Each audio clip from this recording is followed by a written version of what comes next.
Good evening. This is Growling Whispers.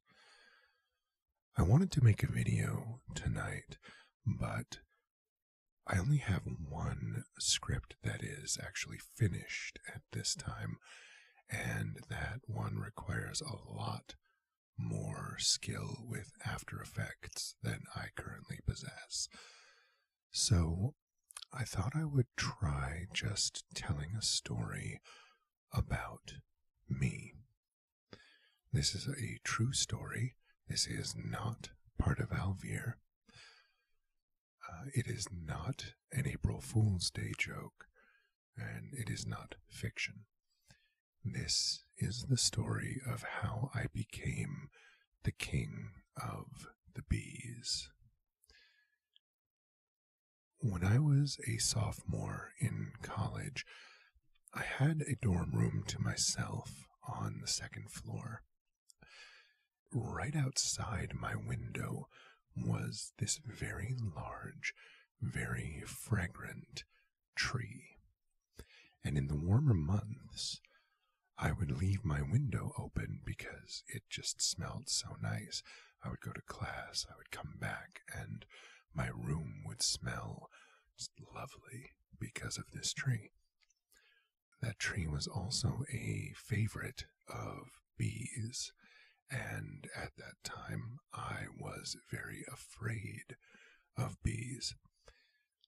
Like many humans who are afraid of things, I was not very kind to the bees. Every day, at least one of them would fly into my dorm room, and I was afraid of being stung, so of course, what did I do?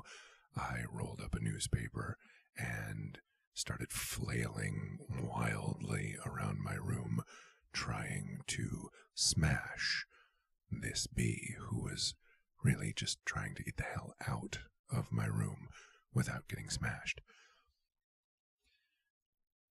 This went on for months. It got to the point where I had this very large glass mug. I would catch the bees in this glass mug and I would put them on the windowsill. I should point out that I, looking back, am not proud of this. It was a real dick thing to do to these bees. It was a very shameful way to behave toward any living creature. But at the time, I was just a little D-bag, so I didn't really know any better. I would catch the bees under this glass. I would sit them on the windowsill, and then I took some fishing line, and I would dip the end of the fishing line in modeling glue. So I would stick this little bit of modeling glue on the end of the fishing line under the glass to asphyxiate the bees. It would kill them, and then I would flick them out the window. One day, I was running kind of late. I had to leave for class when a bee flew into my room.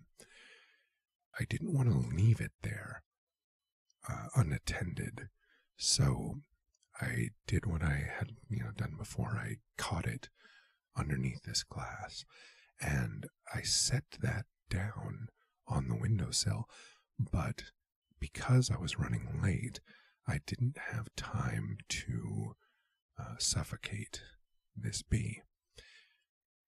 I came back later that night. I had been gone for hours. The way my dorm room faced, it got a lot of afternoon sun. So I came back to my room, and I saw the glass on the windowsill. And I suddenly was hit by this wall of remorse, because in my mind, I had been killing these bees painlessly. When I came in and saw that, the bee was under this glass that had been in the sun all day, I figured that was a pretty awful way to die. It was dark by this time, and I walked over and I saw that the bee was curled up in this little ball, and I just wanted to cry for what I had done to this bee and how it must have suffered. And I took the glass off of the bee and I just sat there and I looked at it for maybe 5 minutes, maybe 10, I'm not really sure. And I just thought about all of these bees that I had killed and how awful that was. And I made a promise to this little bee that I would never harm another bee again. I was getting ready to pick the bee up and, throw it out the window because it was dead. And one of its antennae moved. And I stopped and I was amazed this bee was alive. And I was so happy that I figured, okay, I need to do something for this bee. What do bees like? Bees like sugar. So I didn't have any flowers in my room. I ran downstairs and I ran across the campus courtyard area. And I went into the little store that they had, and I bought a 20-ounce Coke, and I bought a big fudge brownie because, bees like sugar.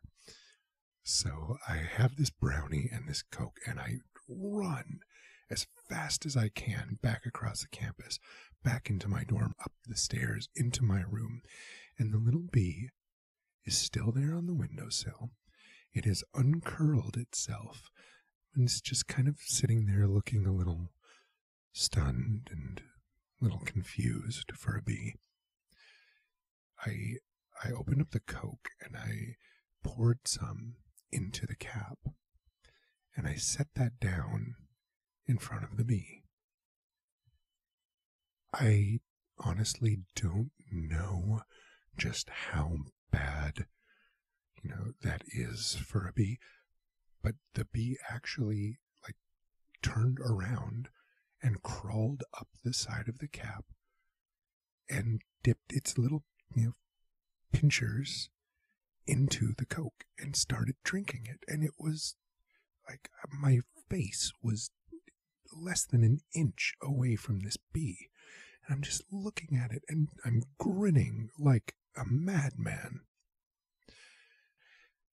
And so I take a piece of the brownie. It was wrapped in saran wrap, and I unwrapped the brownie and I tore off a little chunk and I dipped it in some more Coke and I set that down next to the bee.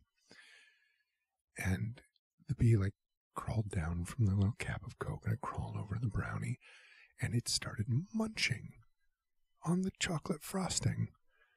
I was so happy. It was one of the happiest moments of my life.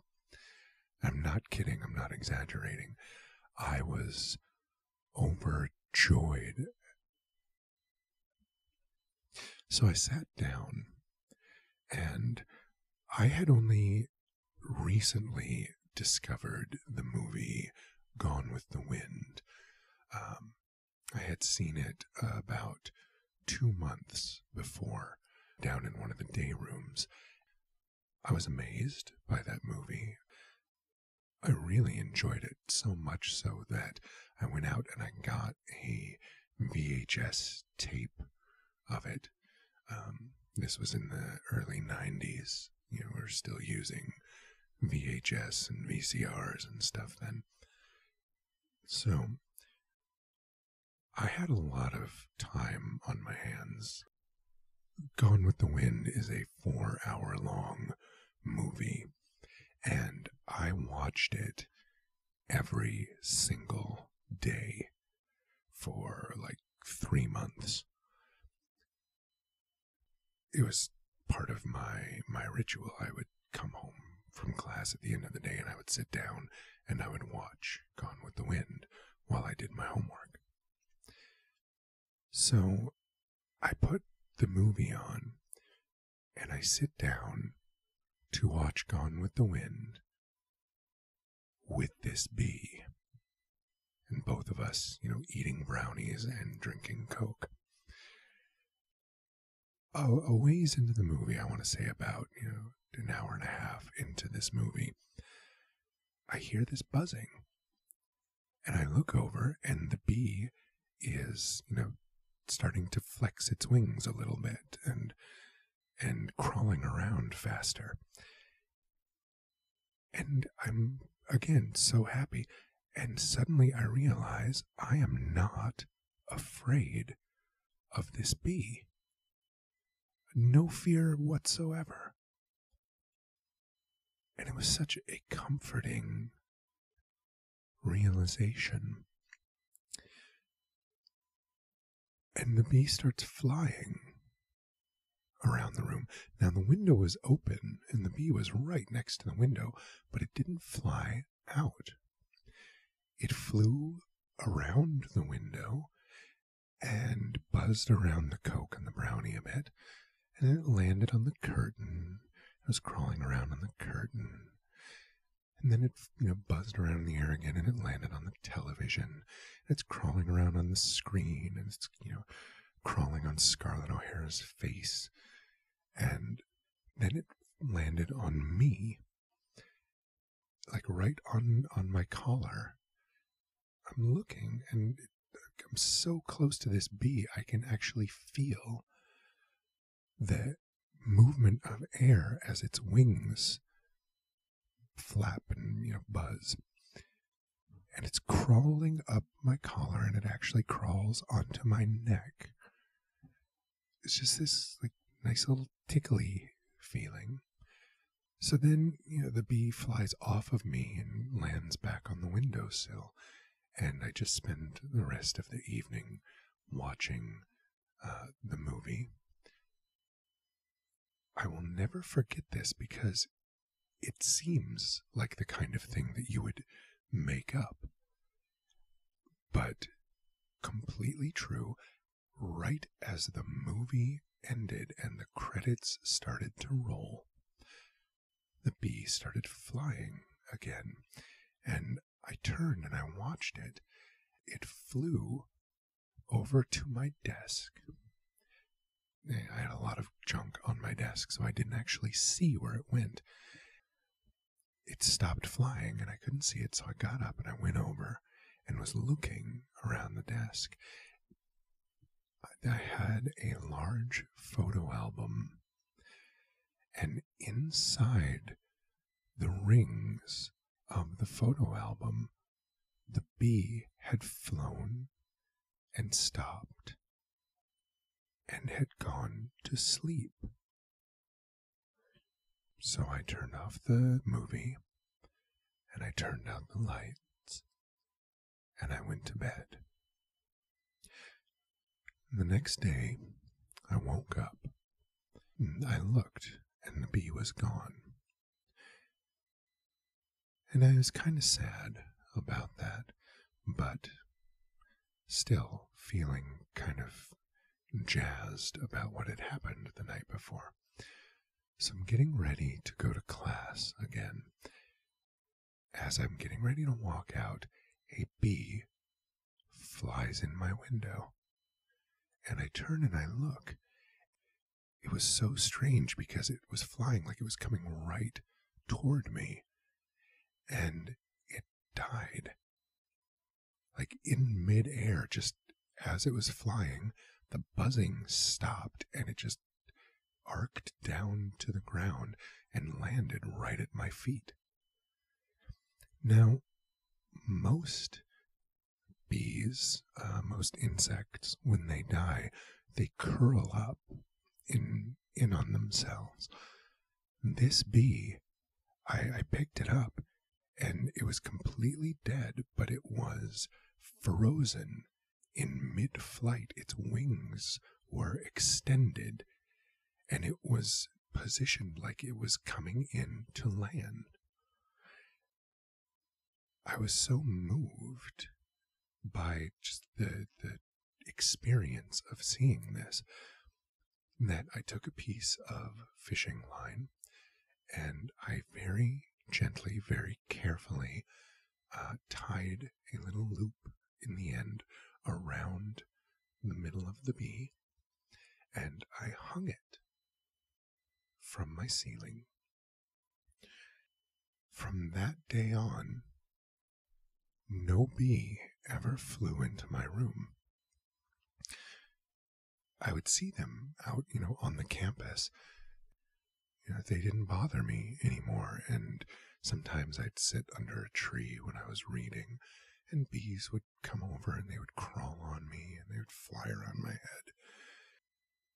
So on the last day of that school year, my mother and my sister and this guy that my sister was dating at the time all came to help me pack to leave for the summer.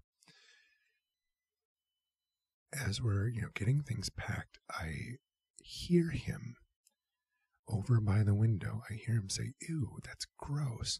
And I look over and he's got a tissue in his hand. And before I can stop him, he reaches up and crushes my bee. And the moment, like the very next moment after he crushed that bee, a bee flew in the window and started buzzing around him, very seemingly angrily buzzing around this guy. And he starts flailing wildly, trying to swat this bee. And without even thinking about it, I yelled at him to stop, and I got between him and the bee. I must have looked completely bonkers, but I held my finger up in front of the bee and I said, "It's okay." And the bee started hovering in midair right in front of my finger. And I said out loud, "He didn't mean it. It's okay." And the bee turned around and flew out of my window. And it was a great feeling for me. And at the time, I didn't care how anybody else took it or experienced that moment. But I realized that I had something special going on with these bees. Fast forward, it is 1999. I have just graduated from basic training for the Air Force, and I am in New Jersey visiting a woman that I was dating at the time. Her family is having this big garden party. There's all these people in the backyard, and I notice very suddenly a whole bunch of people moving all at the same time away from this one corner of the yard. And so I go over to see what's going on. I guess somebody had disturbed a bee's nest that was in this tree. Everybody's telling me, no, get away from there, you're going to get stung. I just stopped and I turned around and I looked at them and I was like, "No, it's okay. I am the king of the bees." Of course, everybody just laughs because they think I'm making a joke. And I said, no, it's all right. Nobody will get stung in my presence as long as you do not try to harm the bees. And of course, everybody's like giving me serious side eye at this point. So I held one hand up, and 2 bees flew over and landed on the palm of my hand. And then a couple more bees flew up, and one landed on each side of my face. Suddenly, everybody's staring at me like I have sprouted giant bee wings of my own, and they're all looking at me like I am about to sick bees on them all. I just laughed, and I said, it's okay. I waved my hand back behind me, and all the bees flew away. I swear I am not making this up. To this day, bees love me. They land on me. They say hello. And they fly away. To this day, nobody gets stung in my presence. So, as we're coming into spring, you're going to start seeing bees again.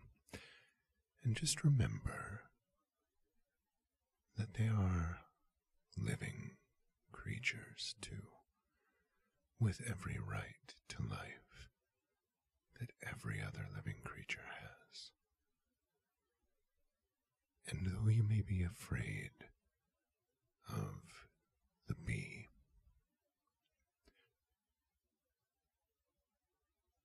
give them some space. Instead of attacking the bee, treat it kindly. Maybe buy it a brownie. I hope you have enjoyed this ramble.